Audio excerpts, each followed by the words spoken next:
Welcome back to WDRB Media, the voice of the community and those streaming live through iHeartRadio. You're listening to Words and Wisdom Radio Show, and I'm your host, Dr. Candace Chambers. If you're just tuning in to our broadcast, today we are talking with Dr. Britany Cavett. So, Britany, please introduce yourself to our listeners. Hi, my name is Britany Cavett, and I'm originally from Jackson, Mississippi, and I am currently a pharmacist at Walgreens. Nice. All right, so let's do a little backtracking. So can you walk us through your educational and professional journey? Yes, so I graduated high school in 2011, and then I went to Ole Miss for both undergrad and graduate school. I entered an early entry program through Ole Miss, which guaranteed a spot into pharmacy school as long as I kept my grades up. I did 4 years undergrad, with my fourth year being my first year in pharmacy school, and then I did 3 more years for grad school. Nice. All right, I know you left this part out, but tell us what was really special about your high school graduation. Tell us about that. Well, I did graduate as number 1 as a valedictorian at Murrah High School. Woo! Yes, okay. Go Mustangs. Just had to throw that in there. We're talking with a really smart individual. So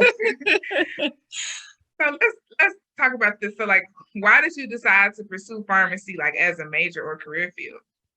Okay, so math was always my favorite subject in school. I loved it, followed by science afterwards. And when I got into high school, I started doing some research, and I wanted to find out some majors that mainly consisted of math and science. And I found accounting and pharmacy.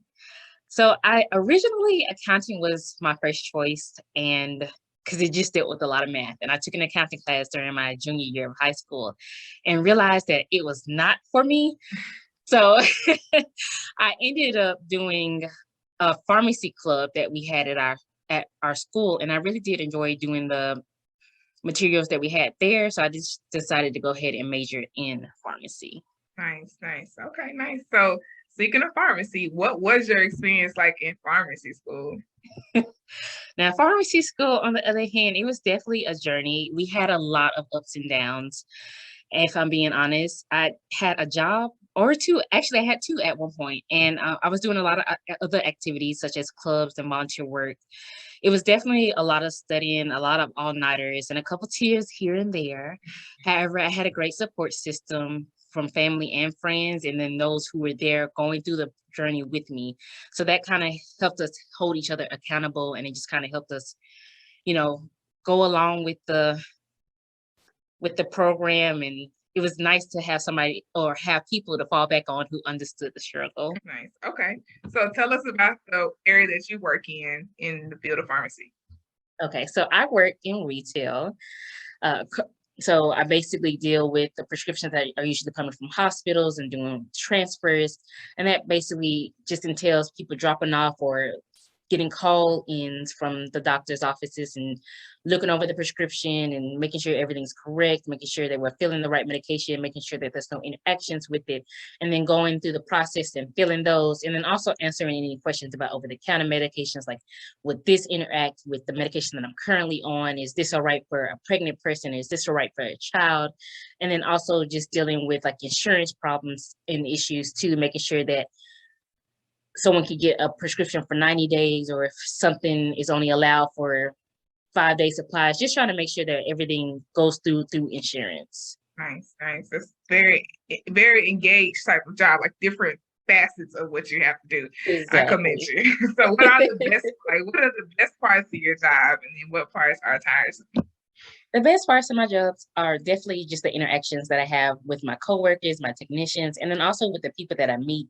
It's really great to be able to help a customer out when they're confused about something, or if they have questions about something, or if they need help with their medications and understanding how to inject the medication, or how to use Flonase, or just questions that I'm able to answer and help them understand a little bit better.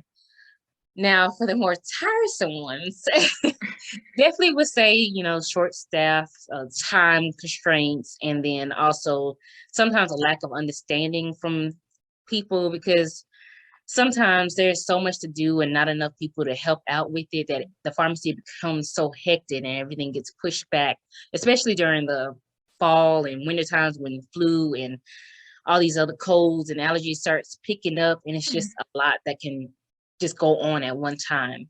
Yeah. Wow. Wow. Okay. So with that knowledge, like what advice would you give just average people, for interacting with the pharmacy or pharmacists in general? Well, I will definitely say always have your insurance card with you. Okay. There have been times when people don't have insurance, don't have the insurance card with them and say that they have it. But, it's always great just to have it with you in your wallet, like carry it like it's your ID, because you never know what may happen. And insurance cards will usually always have a BIN and PCN number on them.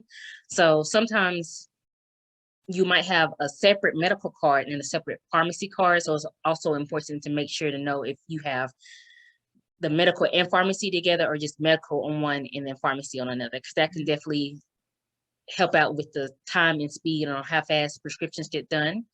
And then also there is, even if the pharmacy does not look busy, just know that there's always something that we are always working on. If we don't just count pills, we also have to verify, like I said earlier, make sure that there are no interactions with the medications that you are currently taking, make sure that the dosage is correct before we dispense it out.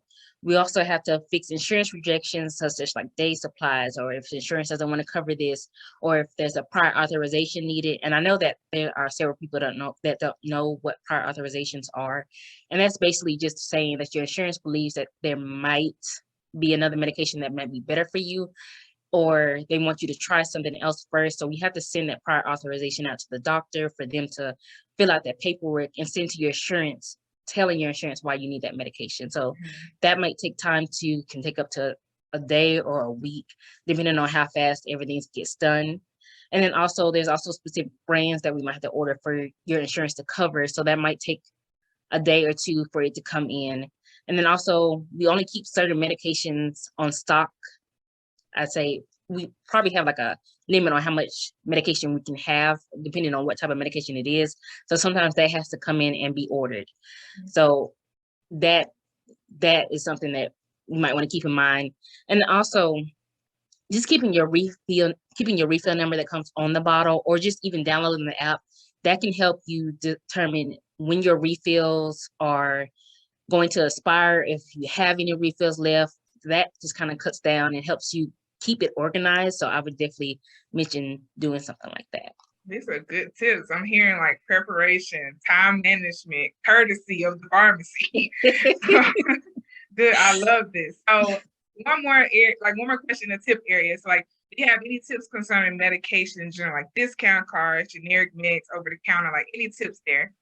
Yes. So regarding medication, so I will always say refill your prescription as long as it's refillable. When you have about 7 pills left, because insurance usually pays for or allows early refills up to 7 days. So like when you're getting down to your last bit, go ahead and put that refill in. Even if you don't plan on picking it up that day, at least it will be ready by the time that you need it, because you don't want to wait till the last minute and then find out you don't have any refills left or something's going on with the insurance. So it's best to go ahead and try to get those refills early. And then like for controlled substances, now those are a little bit different because we can only fill those about 2 to 3 days early, depending on which pharmacy you're going to.